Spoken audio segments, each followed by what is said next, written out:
안녕하십니까. 고덕달팽이 부동산 김석준 소장입니다. 수요일 오전인데 날씨가 제법 쌀쌀합니다.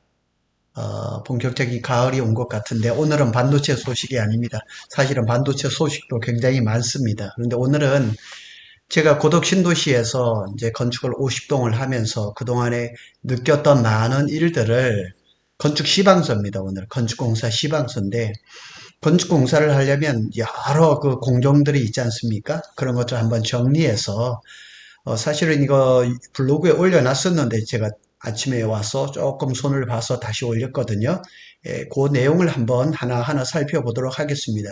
특별히 지금 고덕 신도시에는 건축이 많지 않지만은 제가 또 내일은 저 SK 그 원산면에 갈 예정인데 그쪽에 이제 공사가 많이 이제 예정이 돼 있고 저한테도 이렇게 많은 정보가 오고 있는데 그런 데 계신 분들은 아마 참고하시면 좋을 겁니다. 자, 이 고덕 신도시는 2018년 9월 30일부터 이주자 택지를 시작을 해서 건축이 시작되었습니다. 근데 저도 정말 많은 건설사 만나봤습니다. 근데 고덕 신도시에 보면 많은 건설사들이 다 떠났습니다. 저는 공군에서 항공비 정비를 했었는데 여기는 아주 미군들은 아주 철저해요. 그 비행기도 다 미국에서 가져온 정비니까 TO라고 해서 테크니컬 오더라고 있어요. 그 두꺼운 책을 항상 옆에다 딱 두고 오늘 뭐 A라는 부분을 만일 이제 수리를 한다 그러면 거기에 맞춰서 딱 하는 거예요. 근데 그게 너무 잘 돼 있는데 이 건설 현장이라는 게 잘 그렇지 않은 경우가 많습니다. 지금 보시는 조감도는 3D 조감도는 제가 22년도인가 아마 한 21년도인가 그때쯤 오산에 있는 기존의 주택을 헐어버리고 2층으로 다락 이렇게 해서 상가주택을 지은 거예요. 사실은 정말 요런 모양으로 나왔어요. 나와가지고 이쁘게 한번 지었던 것 올려드리겠습니다. 그리고 이제 여기에서 다가구 원룸 주택을 지을 때는 여기에 보면은 뭐 어떻게 해야 되고 또 설계는 어떻게 해야 되고 시공했을 때 공정은 어떻게 되고 이런 것들을 한번 표를 누가 만들어서 줘서 제가 이렇게 올려놨거든요. 이렇게 보면 이렇습니다. 여기에 보면 건축 인허가 이제 뭐 가설공사 들어가고 토공사 들어가고 철근 콘크리트, 목구조 들어가고 방수공사 들어가고 지붕, 홈통, 창호, 수장, 외장, 도장, 타일, 석공사, 금속공사, 미장공사, 전기통신, 그다음에 소방, 그다음에 기계설비, 뭐 이런 싱크대 이런 것들은 다 이게 수장공사로 들어가는 거죠. 그리고 뭐 타일은 타일 여기에 또 타일들로 들어가는 거고 바닥재 이것도 다 수장이고요. 그 다음에 뭐 조명, 이거는 뭐 전기로 다 들어가고, 그 다음에 가전제품, 이런 건 별도로 들어가고, 바닥, 뭐, 요런 것도 수장으로 들어가고, 적용 들어가는 거죠. 이게 사실은 대부분입니다. 그런데 여기서도 잘 봐야 될 부분들이 상당히 많다는 겁니다. 그래서 공종별 공사 특기 시방서를 제가 한번 정리를 했습니다. 자, 공통된 부분을 보면 외부 배관이라든가 외부 배관 잘해야 됩니다. 이게 결국 그거거든요. 오수 뭐 이런 것들인데 제가 여기 처음에 한번 봤을 때, 여기는 아닙니다. 고덕신도시는 아니고 제가 구미에서 원룸을 할 때인데 건물을 다 지었어요. 근데 외부에서 비가 왔는데 물이 안 빠지는 거예요. 알고 봤더니 외부 배관이 잘못된 거예요. 화장실 배관이라든가 다용도실, 옥상이라든가 특히 옥상 같은 데는 이 물받이 내려가는데 거기에다가 거름망을 이렇게 해 놓는데 그걸 주기적으로 청소를 안 하면 물이 막혀가지고 막 옥상이 넘치고 이런 경우도 자주 봤어요. 네, 발코니 같은데 또 이 담배를 피우고 또 이 담배꽁초를 함부로 버릴 때 이럴 때 다 막히거든요. 그리고 이제 배관은 항상 50분의 1, 바닥면은 100분의 1 이상의 9배. 9배는 기울기를 얘기하는 게 경사가 져야죠. 물이 쪽쪽 빠져야 돼요. 이 9배가 안 잡히면 조금 있으면 겨울이 되잖아요. 동파 그냥 틀림없이 옵니다. 그래서 겨울에는 이 배관이 어디에서 문제가 되느냐. 뭐 그냥 대부분 다 이 9배를 잘못 잡아서 9배가 잘못 잡혀서 물이 고이기 시작하면 얼기 시작하면 한 번 얼기 시작하면 계속 얼어서 그냥 막혀버리거든요. 그래서 이 9배가 상당히 중요합니다. 그 구배는 철저하게 잘 잡아주고, 그 다음에 할 수만 있다면 외부 배관 같은 데는 조금 사이즈를 좀 큰 걸로 쪽으로 좀 가고, 특히 상가 같은 데는 사이즈가 좀 큰 걸로 가야 돼요. 왜냐면 기름기를 많이 취급하는 상가 같은 경우는 배관이 큰 것들도 안에가 기름이 그냥 이 막히는 그런 경우가 많거든요. 그리고 외장재는 뭐 대표적으로 대리석으로 할 건가, 그 다음에 벽돌로 할 건가, 뭐 세라믹 사이등으로 할 건가, 이런 것들 이제 잘 선택하시면 되죠. 도배라든가 마루라든가 도장, 가구 이런 것들도 컬러하고 재질을 잘 살펴봐야 됩니다. 제가 드리는 말씀은 이 재질, 이제 견적서가 들어왔다 하지만 실제로 시공되는 그거하고 다를 경우가 상당히 많아요. 아파트에도 보면 뭐 엄청난 하자, 모델하우스에서는 엄청나게 잘 지었지만 실제는 아닌 것들 참 굉장히 많거든요.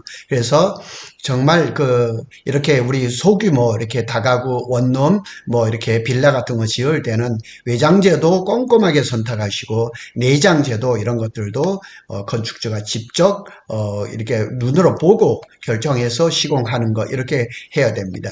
그리고 입주 전에는 베이크아웃, 이 베이크아웃은 뭐냐면 집을 짓다 보다면 여러 자재들이 많이 들어가잖아요. 그래서 화학 물질이 뭐 이렇게 나올 수도 있기를 해서 그다음 보일러를 세게 틀어놓고 환기를 시키고 이런 거를 적어도 3회 이상, 그래서 이제 마감 공사를 했을 때는 사실은 조금 날씨 좋을 때 길게 가는 것도 좋은 현장입니다. 그래서 현장 소장이라든가 협력업체에 그냥 전적으로 맡기지 말고 골조를 올릴 때는 감리가 잘합니다. 근데 감리는 우리가 건축주가 돈을 주고 감리를 시키니까 잘 해요. 그렇지만은 마감할 때는 감리가 안 보거든요. 그때는 건축주가 직접 와서 하나하나를 살펴보는 것을 볼 수가 해야 됩니다. 건축 공사가 끝나고 베이크아웃을 오래 시행할수록 좋습니다. 특히 요즘은 뭐 이렇게 알로리라든가 호흡기 질환 이렇게 계신 분들이 많기 때문에 잘 하는 면 좋습니다. 아무리 친환경 자재를 사용한다 하더라도 뭐 환경 물질 배출은 불가피하기 때문에 그런 것도 좀 잘 살피시기를 바랍니다. 대부분 이렇게 보면 도면이 뭐 이런 식으로 이렇게 나오죠. 요게 이제 뭐 투룸이든 쓰리룸이든 일반적인 모형들인데 이런 모형들도 하나 갖고 계시면서 설계에 참조하시면 굉장히 좋습니다. 오늘 제가 한번 올려드렸습니다. 오늘 요 방송이 조금 길어질지 모르겠지만은 조금 보시는 게 좋습니다. 외부 부대 공사, 우편함은 뭐 8개, 우편함은 뭐 세대수에 따라서 세대수 플러스 하나, 공용 이렇게 들어가시면 좋죠. 무인 택배함은 전에는 이렇게 추천을 했는데요. 하지 마세요. 무인 택배만 해놓으면은 다 그냥 녹슬고, 요즘은 택배가 잘 돼 있어서 문 앞에까지 다 배달하거든요. 무인 택배함은 추천 안 드립니다. 재활용 쓰레기함, 요즘은 이게 필수거든요. 근데 저것도 참 갖다 놓으면 좋기는 하는데 온갖 쓰레기들이 저기에 다 들어가니까 참 저것도 요즘은 또 그래 보니까 고도신도시에 보니까 쓰레기 배출함을 이걸 이렇게 필수적으로 하게 했더라고요. 참 하긴 해야 됩니다. 자, 구조와 이제 골조인데 철근 이음 길이라든가 뭐 이런 것들은 사실은 굉장히 건물에서 이제 철콘에 대해서 철근 콘크리트 얘기인데 상당히 중요한데, 건축주가 이거를 우리 이런 전문적인 지식이 없기 때문에 간격이 얼마고, 도면을 보면 나와 있지만 도면을 우리가 전문적으로 잘 못 보잖아요. 그런데 이걸 누가 하느냐? 감리가 하거든요. 우리가 감리비를 누가 내요? 건축주가 내잖아요. 그래서 감리하시는 분한테 오히려 부탁을 하시는 게 맞을 거예요. 그래서 백은 위치라든가 그 다음에 그 결속선이 잘 감아져 있든가, 또 한 가지는 요즘 비가 자주 왔잖아요. 이 철근이 비가 또 너무 많이 와가지고 녹이 슬면 안 되거든요. 근데 적당히 녹이 쓰는 거는 콘크리트하고 이렇게 부착을 잘 되게 한다고 합니다. 최근에 울릉도에 거기에 이제 큰 구조물 만드는 거를 DL 그러니까 옛날 건설사 어디 두산인가 어디 거기서 만드는 거를 거기서 유튜브를 봤는데 거기도 보니까 철근을 배건을 해놨는데 녹이 제법 쓸었더라고요. 그런데도 콘크리트 탓을 하는 걸 봤거든요. 수직 배건은 슬라브나 보의 하부 철근 위치에 배건을 시작한다. 이런 전문적인 것들은 사실은 건축주가 사실 또 이게 철근하고 이럴 땐 위험해요. 그래서 여기에서 적극적으로 개입을 하기보다는 우리 감리하시는 분, 그러니까 감리가 건설사하고 이게 결탁이 돼 있어서 그냥 대충 넘어가는 이런 거는 좀 없었으면 좋겠어요. 그런데 우리가 평택에 있는 이 감리하시는 분들은 대체적으로 제가 봤는데 굉장히 까다롭고 꼼꼼하시더라고요. 사진을 찍고 동영상을 찍고 다 남기더라고요. 그래서 이런 부분들은 건축주가 좀 하기보다는 감리한테 좀 맡기시는 그런 부분이 있었으면 좋겠다 싶고, 특히 이제 이주택지 같은 경우 1층 같은 경우는 이 층고 높이가 6m 이상이 됐을 때는 그 안에 들어간 철근들은 좀 잘 하는 게 좋지 않을까 이렇게 생각이 됩니다. 자, 간혹 건축 현장을 보면 빨갛게 녹슨 철근을 사용하는 경우가 있어요. 2019년인가 20년인가 철근 파동이 한번 이뤄졌었거든요. 그때 막 중국산 철근도 많이 넣었거든요. 근데 이런 녹슨 철근은 녹이 철근에 너무 많이 썰어버리면은 이걸 레미콘하고 철근하고 이게 분리가 돼버려요. 그러면은 이 강도가 없어지는 거죠. 건물에 강도를 보장할 수가 없는 거죠. 적당하게 약간스럽다 이런 건 괜찮지만은 너무 과도하게 쓰는 거는 절대로 그렇게 해서는 안 됩니다. 이 도면은 제가 실제 했던 거를 협의자 택지입니다. 이주자 택지가 아니고 이걸 하나 올려드렸습니다. 자, 외벽 공사, 조덕 공사입니다. 자, 외벽 공사인데 건식이 있고 습식이 있습니다. 건식은 대략적으로 이제 대리석을 하는 거를 이제 건식이라 그러고, 이제 습식공사는 벽돌을 쌓아서 하는 거죠. 그래서 지금 이제 10월 말이고 11월, 12월 한 중순부터 이제 한파가 불어닥치기 시작한단 말이에요. 그래서 습식공사는 되도록이면 10월, 12월 초까지는 마치는 것을 추천을 드립니다. 그래서 겨울에도 보면 조덕공사, 벽돌을 쌓는 경우가 많아요. 그럴 때는 이제 물에다가 약품을 타거든요. 이게 얼지 말으라고. 근데 그게 또 문제가 일으킬 수가 있어요. 왜냐하면 백화현상이 그냥 벽돌을 쌓아놨는데 외부에 보면 이렇게 그냥 나오는 경우들이 있죠. 그것들은 대부분 보면 겨울 공사를 했기 때문에 그렇습니다. 그래서 요즘은 뭐 콘크리트라든가 레미콘 이런 것들이 워낙에 좋기 때문에 철권 공사를 겨울에 하는 거는 뭐 큰 문제는 없는데, 외부에다가 벽돌을 쌓는 거, 그 다음에 내부에 타일 붙이고 이러는 것들은 겨울 공사를 좀 안 하는 것을 추천을 드립니다. 그래서 조적 공사를 할 때는 세켜를 올리고 보강 철물, 이 철물이 많이 들어갑니다. 벽돌 공사할 때. 당연히 대리석 할 때도 전부 다 앙카를 다 이렇게 하지만은 벽돌을 쌓을 때도 보강 철물이 많이 들어갑니다. 근데 이게 안 보면 또 슬쩍슬쩍 빼먹을 수도 있거든요. 제가 92년도에 강원도에 살다가 안산에 이사를 와가지고 그 옆에서 원룸을 짓고 있더라고요. 근데 그때는 지금하고 집을 짓는 게 조금 달라요. 지금은 아파트를 짓는 것처럼 골조를 올려서 외벽을 하는데, 그때는 벽돌을 쌓아가지고 한 켜 올려가지고 또 슬라브 치고 이런 때였었는데, 이제 일이 끝났어요. 그리고 이제 일하시는 분이 퇴근할 때가 됐는데 빨간 벽돌을 쌓아놨는데 그 벽돌이 확 무너지더라고요. 제가 그걸 직접 봤어요. 왜 그랬을까요? 보강 철물을 안 넣은 거예요. 그래서 그거하고 벽하고 이렇게 철물을 걸어서 반생이 굵은 걸로 이렇게 연결을 하거든요. 그걸 안 했기 때문에 그런 거예요. 외부 담장은 뭐 조족일 경우 외부 담장은 고덕신도시의 이주택지 같은 경우는 거의 안 합니다. 해봐야 한 1m 정도. 그런데 그런 데는 뭐 철물이나 이런 걸 잘 안 들어가죠. 문제는 두겁입니다. 두겁. 옥상에 이제 이렇게 이제 올라가고 위에 이렇게 덮는 걸 얘기를 하는 거예요.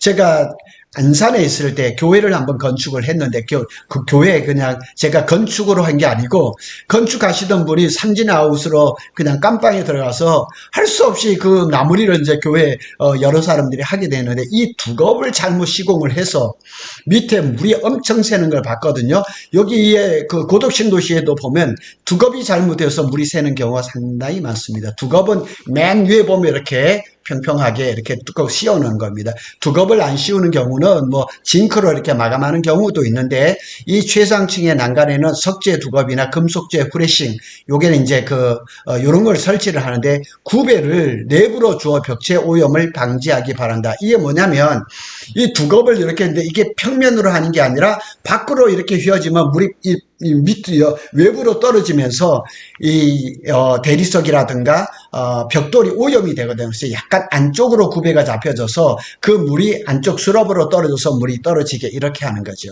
자, 외벽 재료 및 내부 칸막이 벽이 비구조 내진 설계 대상. 요즘은 웬만한 건 다 내진 설계이기 때문에 구조 계산은 우리가 아는 거 아니죠. 예, 구조 설계사가 다 하는 거죠. 거기에 맞는 부재와 공법을 사용합니다. 창호 및 잡철이 이게 정말 외부에 드러나는 건데 굉장히 참 이게 또 중요해요. 뭐 내부 난간대라든가 외부 난간대들이 잘못해 놓으면 최근에 보면은 뉴스에 여러 번 봤는데 저 이사 업체가 에어컨 외부 이렇게 실외기 이렇게 만들어 놓은 거 있잖아요. 그게 떨어져서 제가 최근에 2번이나 봤거든요, 신문에서. 그래서 이런 것들을 잘해야 됩니다. 그래서 요 에어컨 실외기 같은 경우는 이렇게 철물을 사다 하는 경우도 있지만은 외벽에서 이렇게 좀 튀어나온 구석 같은 부분에다가 슬라브처럼 만들어서 이렇게 하는 경우도 있는데 그런 부분도 하고 창호는 열 관류율이라 그래서 이건 아예 딱 건축법에 정해져 있어요. 에너지 등급에 들어가야 되거든요. 그래서 뭐 여기 보면은 뭐 LG 하우시스라든가 KCC라든가 하나라든가 또 이런 많은 제품을 쓰거든요. 그래서 창호는 이중창, 심지어 삼중창을 쓰시는 분들도 있더라고요. 창호를 잘 써야 되는 이유가 뭐냐? 난방도 중요하지만은 또 이렇게 소음도 굉장히 막아주거든요. 그래서 창호를 잘 선택하시기를 바랍니다. 창호와 벽체가 만나는 부분, 차단제, 이거 굉장히 중요합니다. 이게 우리가 이제 콘크리트를 이렇게 하면은 창호 자리를 딱 이렇게 내는데, 이렇게 구멍을 뚫어 놓잖아요. 뚫어 놓는데, 그게 창 사이즈하고 딱 맞는 게 아니에요. 그래서 공간이 많아요. 이만큼씩 이렇게 막 떨어지거든요. 그래서 시공을 잘한 데는 조금만 돼 있어가지고 코킹을 이렇게 조금 하면 되는데 어떤 데는 굉장히 많이 벌어지거든요. 그런 경우에 보면은 대부분 뭐 스티로폼을 그냥 우겨 넣고 그냥 싹 해가지고 그냥 나중에 이렇게 이렇게 미장을 해서 해보면 잘 된 것 같지만 사실은 두들겨 보면 소리가 날 정도거든요. 그래서 창호와 벽체가 만나는 요 부분을 아주 시멘트를 우겨 넣어가지고 사물을 집어넣고, 그 다음에 또 이 밑에 부분 있죠. 밑에 부분, 이렇게 창호가 닿는 부분. 창호가 무거워요. 2중, 3중장이 굉장히 무거워요. 그 부분, 밑에 부분을 잘못하면 창호가 휘어져요. 창문이 떨어지는 것도 제가 봤거든요. 그래서 그런 부분들은 정말 건축주들이 잘 보셔야 됩니다. 이거 그냥 내버려 두면은 건설사에서 대충 했다 그러면 이런 부분에서 손실이 있을 수도 있고, 심지어 고도신도시의 초창기에는 거기에 이제 스티로폼을 넣으니까 쥐가 그쪽으로 갉고 이렇게 타고 들어오는 것도 봤거든요.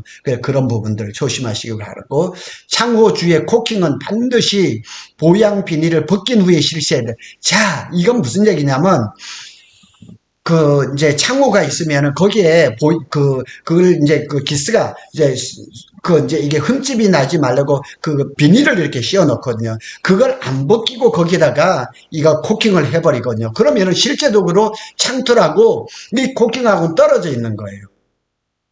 그리고 이제 많은 우리 여기에 보면은 뭐 샤시라든가 이런 데 보면은 이게 보양을 안 하고 비닐을 해놨는데 비닐을 끝까지 안 벗기는 경우들이 많은데 그거는 적당한 시점에 벗겨야 돼요. 오래 놔두면 그게 들러붙어 버리거든요. 주위에 이 보양 비닐은 반드시 벗긴 후에 실시하는 거, 이거 반드시 지켜주시기 바랍니다. 그리고 이 창호는 이제 이 열 관리율이라든가 방화창이, 또 요즘은 옆집하고 또 1m 50이 떨어지지 않으면 방화창을 넣어야 돼요. 방화창이 굉장히 비싸요. 그러니까 방화창이 많이 안 들어가게 설계하는 것도 건축주한테 유리하지만 부득이하게 들어갔을 때는 방화창도 이것도 잘 하고, 방화문 이런 것들은 우리가 크게 안 하는 신경 안 써야 되는 건 뭐냐면 저기에 품질 보증서가 다 들어와야지만 준공이 되기 때문에 큰 걱정은 안 해도 됩니다. 창호는 KCC급 이상, KCC급 이상이라 그러면 딱 두 가지밖에 없어요, 사실은. LG 하우시스하고 KCC거든요. 그 다음에 문짝은 뭐 예다지급. 그래도 이것도 문짝 같은 경우도 이 품질이 너무 낮으면은 나중에 문제가 많이 생겨요. 그리고 화장실 문은 당연히 그 방수되는 걸로 들어가 있죠. 플라스틱 재질로 이렇게 들어가 있죠. 다용도실도 마찬가지. 그래서 여기 보면 화장실과 다용도실 문은 플라스틱 재질로. 그래서 옛날 집들을 보면, 옛날 원룸에 보면은 화장실 문이 그냥 그 베니어판으로 된 것들 다 썩어 이렇게 밑에 되는 거 많이 봤죠? 그런 것들 얘기하는 겁니다. 창호는 손잡이 등 하드웨어에는 사용하기에 편리하게 이런 것들 신경을 써야 됩니다. 방충망은 요즘 먼지까지 걸러주는 미세 방충망을 많이 사용합니다. 옛날 방충망은 조그마한 벌레들이 막 들어와요. 기어 들어오거든요. 그래서 미세 방충망을 권해드립니다. 확장형 발코니의 난간은 도면에 명기되어 있지 않더라도 일반 발코니 기준으로 높이 1200. 이게 1200 안 되면 허가가 안 납니다. 1m 20을 얘기를 하는 겁니다. 그래서 애들도 간혹 보면 발코니에서 떨어지는 경우도 있거든요. 이게 높이가 안 돼 있어서 그래요. 그래서 이런 것들은 요즘은 건축법이 워낙에 잘 돼 있습니다. 두겁은 아주 잘 시공해야 합니다. 옥상에서의 누수는 두겁을 잘못 시공할 때 자주 발생합니다. 내부 옥상 쪽으로 방향을 각도를 기울여서 시공을 해야 됩니다. 자, 오늘 요 보여주는 사진은 뭐냐면은 이제 요 단열 공사에 대한 얘기입니다. 단열 공사. 요걸 말씀을 드리고 가겠습니다. 외벽 단열재는 별도의 지시가 없는 한 콘크리트에 부착하여 타설하는 것을 금지한다. 이 얘기가 뭐냐면은 이 모습이에요. 자, 여기 이제 콘크리트가 여기에 이제 안에 이제 철근이 들어오죠. 그렇게 되면 밖에 이제 단열재가 있는데 단열재를 먼저 같이 시공을 하느냐 아니면 후 시공을 하느냐 이 문제를 하거든요. 고덕 신도시에도 처음에도 보면 일체형으로 시공을 많이 했었어요. 그런데 요즘은 일체 시공을 잘 안 해요. 그런데 가끔씩 하더라고요. 그래서 단열재를 웬만하면 나중에 후 시공하는 거를 추천을 드리는 거예요. 지금 여기에 보는 이 사진은 이렇게 약간 문제가 발생하고 그 다음에 우리가 열 반사 단열재 반짝이를 하는 단열재를 그게 그 시방서대로 하면은 좋은데 그게 잘 안 되거든요. 그래서 웬만하면 요즘은 얘가 제가 특정 제품을 말씀을 드려서 죄송하지만 L자로 들어가는 그 보드 그거를 많이 사용해요. 그게 굉장히 좀 비싸기도 하지만 단열재로서 아주 굉장히 탁월하더라고요. 요즘은 그걸 많이 하고 있습니다. 발코니 내벽 안쪽에는 외벽과 같이 30mm 내열 단열재. 그러니까 여기에서 지금 여기 시방서에서 얘기하는 거냐면 외단열 내단열을 같이 하는 거예요. 외부에는 이제 그 건축법에 정해진 단열재를 넣고 내벽을 할 때도 보통을 보면은 석고보드로 마감을 하잖아요. 그래서 석고보드도 하나를 칠 건가 두 개를 친 거에 따라서 다르거든요. 그래서 이제 뭐 원 플라이, 투 플라이 이렇게 얘기를 하는데 그런데 그냥 단순히 이제 두 겹을 하는 것도 중요하지만은 그 하나에 보면은 이 석고보드 안쪽에 보면은 이 스티로폴이 또 방습 공사입니다. 방수는 뭐 어마합니다.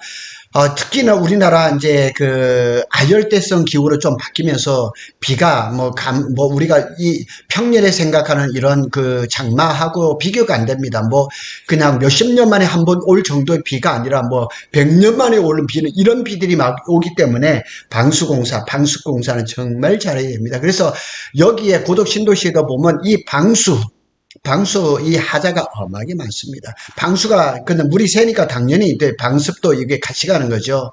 그러니까 그러고 이제 이 방수는 사실은 화장실 이런 데는 뭐 담수 테스트를 몇 번을 해야 되죠.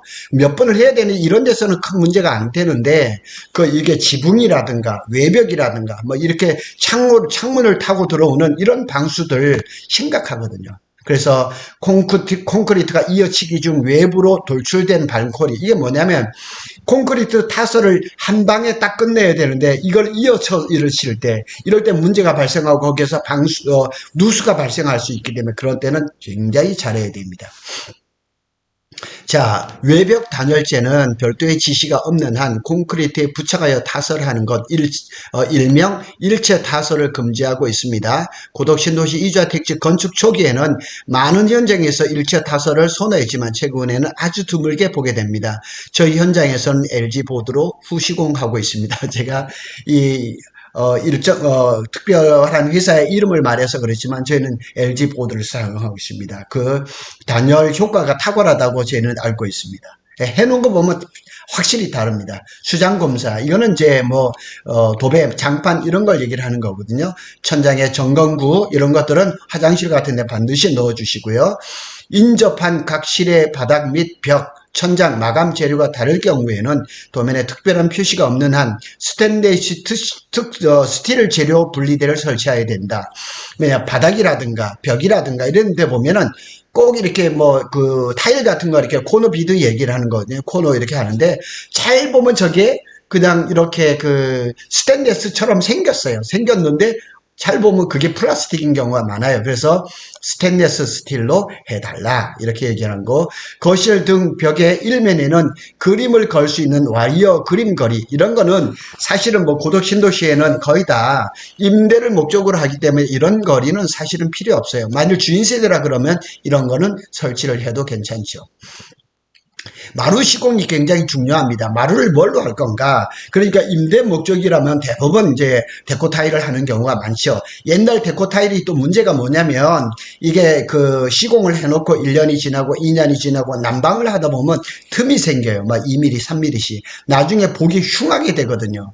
그런데 요즘은 이제 데코 타일이 조금 좋아져서 그게 조금 덜하지만은 그 틈이 생기는 거는 어쩔 수 없어요. 그런데 근데 우리 고덕 신도시 같은 경우는 거의 다 이제 삼성의 협력회사 직원들이 와서 이제 숙소로 사용을 하다 보니까 예를 들어서 좀 고급의 이 바닥재를 좀 쓰려고 하다 보니 강마루, 강화마루, 원목마루 이런 것들을 하려니까 조금 아까워요. 그래서 이제 나중에 그런 것들이 또 이렇게 하자가 생기면은 그 하자를 그렇게 또 AS 하기도 어렵고 이래서 데코 타일을 많이 쓰는데 그렇다고 해서 장판을 쓰면은 또 문제는 뭐냐면 장판은 또 한번 담뱃불이나 이렇게 찍히면은 장판을 전체를 다 드러내야 되니까 장판 시공도 안 되거든요. 사실 저희 집은 안방은 전부 다 장판으로 시공이 돼 있거든요. 그래서 마루 시공을 할 때도 잘 보시고 이렇게 하셔야 된다는 거 요것도 한번 보시고 내부 마감 공사의 경우 보양은 아무리 많이 하여도 과하지 않습니다.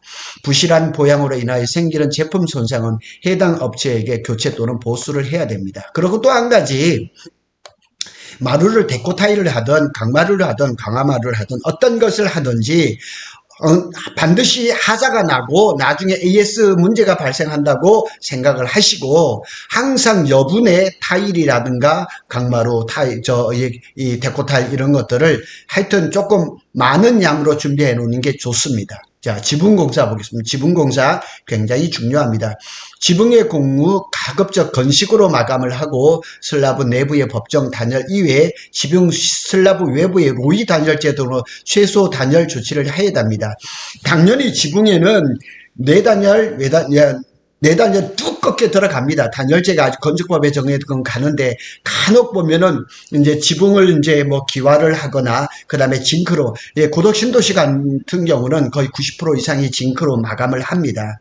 징크가 뭐예요? 얇은 철판이잖아요. 녹이 슬지 않은 철판인데 그러면 지붕에 이게 콘크리트 마감하고 이게 징크를 쌓으면 이 정도의 공간이 생기거든요. 그래서 요 단열을 어떻게 할 건가? 대부분 안 합니다.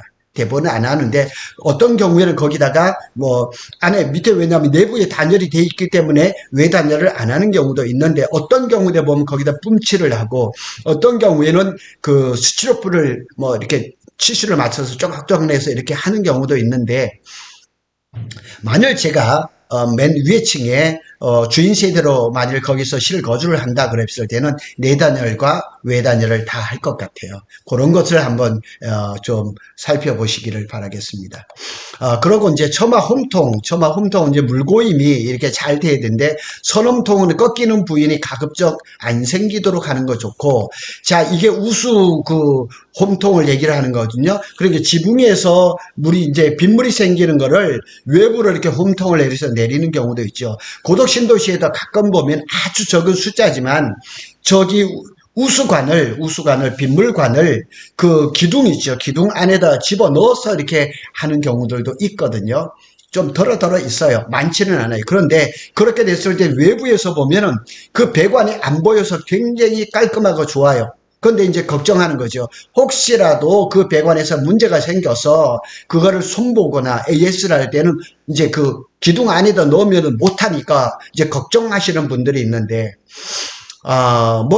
요즘은 워낙에 뭐 잘 돼 있기 때문에 제품들이 좋고 이렇기 때문에 이 외부에다 이제 선홈통을 하는데 보면은 징크로 얇게 하는 경우도 있고, 또 일부에서는 그 스테인레스 그 파이프로 해서 보기는 어떨지 모르지만 든든하게 하는 경우도 많거든요.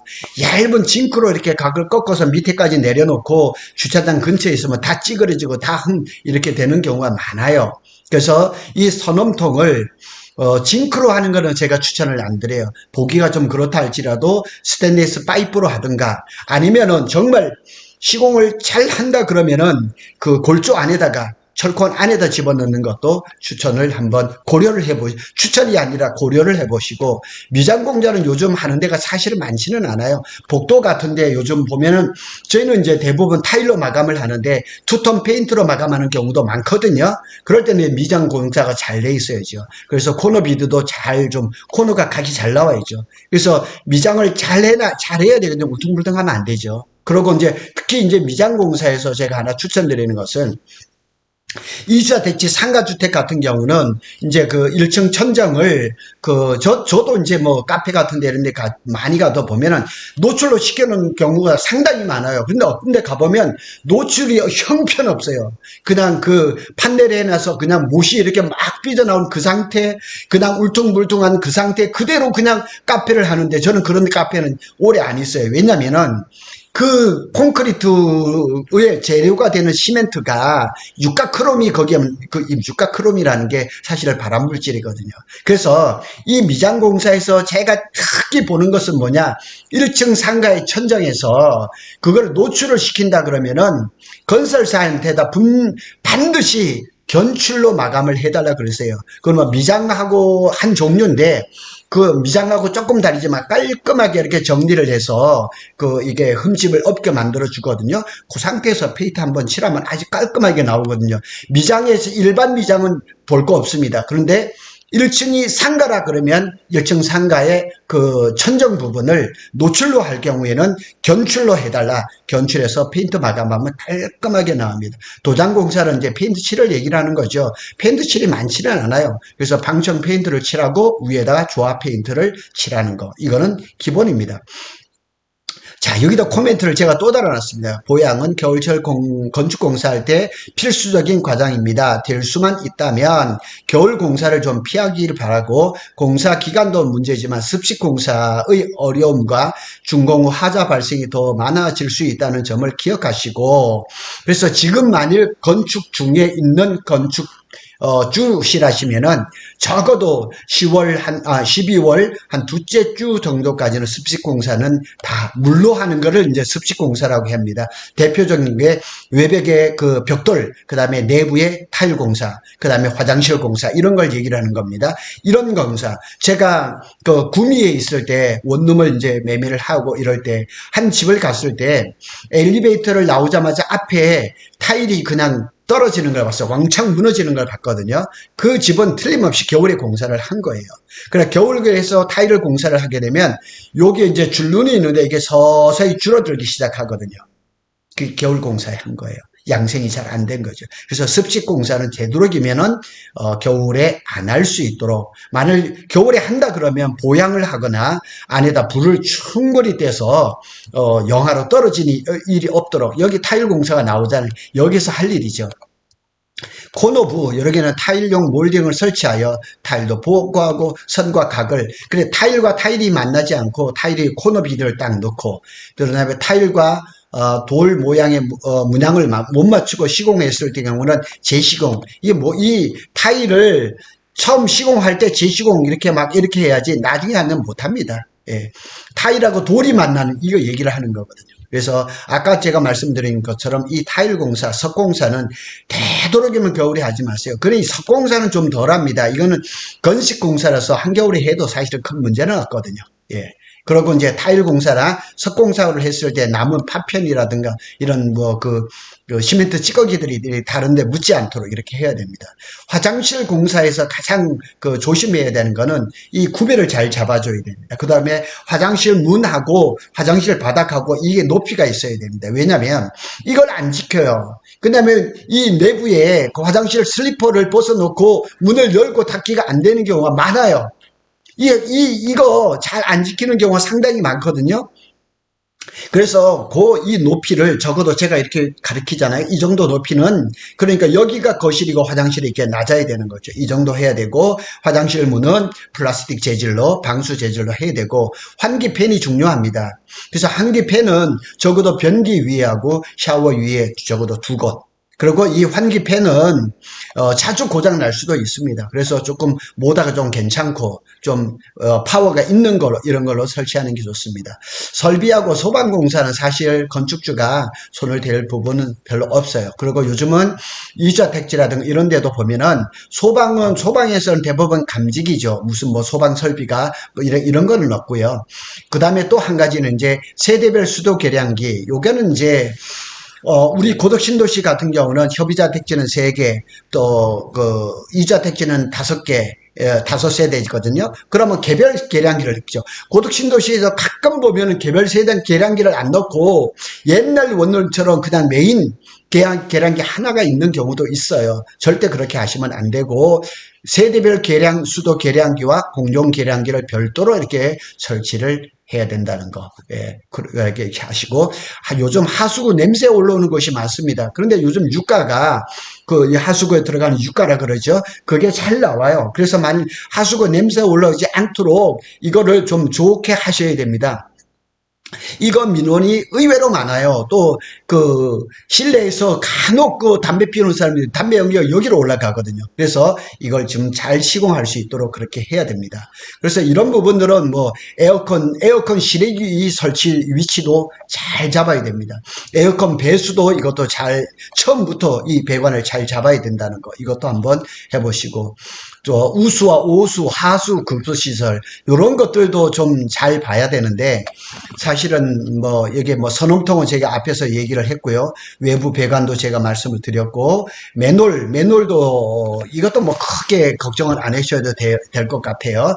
그리고 이제 배관 이제 상하수도 들어온 뚜껑들이 옛날에 플라스틱이 많이 되는데 요즘은 그냥 주철로 단단하게 돼 있어 차로 밟고 다니도 괜찮거든요.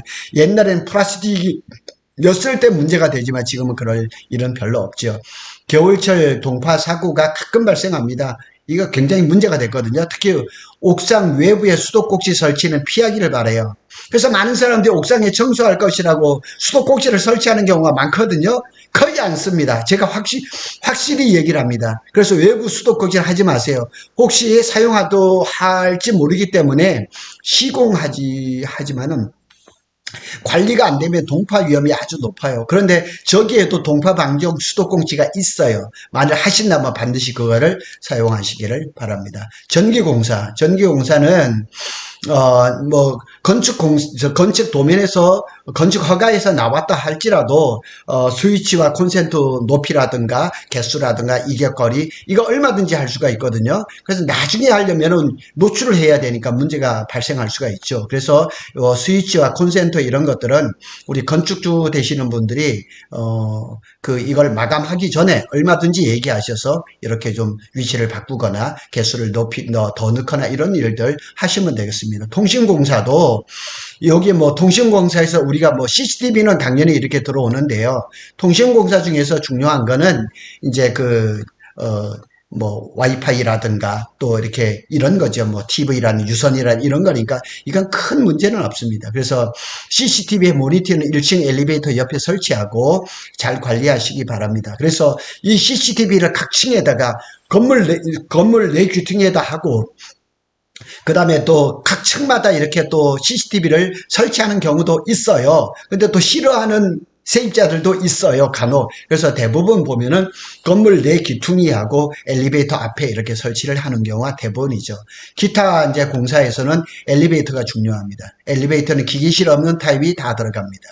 중공 청소도 잘해야 됩니다. 전문 업체에서 내 외부 청소하는 것을 적극적으로 추천을 합니다. 이 특히 시방서에 없는 내용은 도면 및 내역서, 현장 설명서로 참조하고 명기된 사항이 없을 경우에는 건축공사 표준 시방서, 국토부 이렇게 나와 있습니다. 근데 사실은 저기는 뭐 너무 교과서 같은 경우고 현장에서 잘 해야 됩니다. 그래서 저희도 이제 그 엘리베이터도 여기다 고덕 신도시에 보면은 뭐 현대에다가 그 티센그룹프에다 오티스에다가 이름도 없는 것들도 있어요. 그런데 사람이 안전하고 관계된 것 때문에 좀 괜찮은 시공사에 그 엘리베이터에 제품을 쓰시는 게 좋지 않을까 이렇게 생각이 됩니다. 이거는 사실은 작년에 제가 했던 그런 내용들이고요. 밑에 것들은 맨 밑에 거 한번 보겠습니다.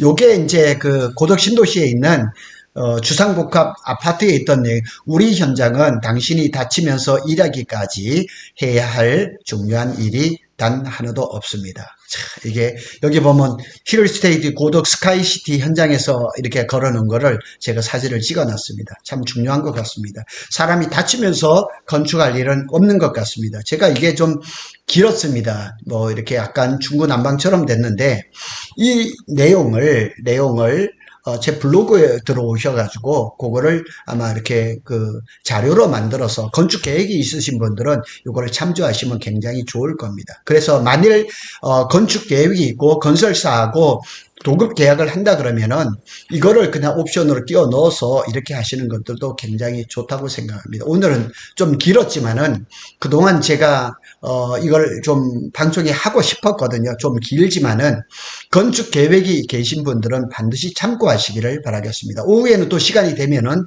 제가 또 삼성전자와 SK 하이닉스의 반도체 소식을 전해드리도록 하겠습니다. 감사합니다.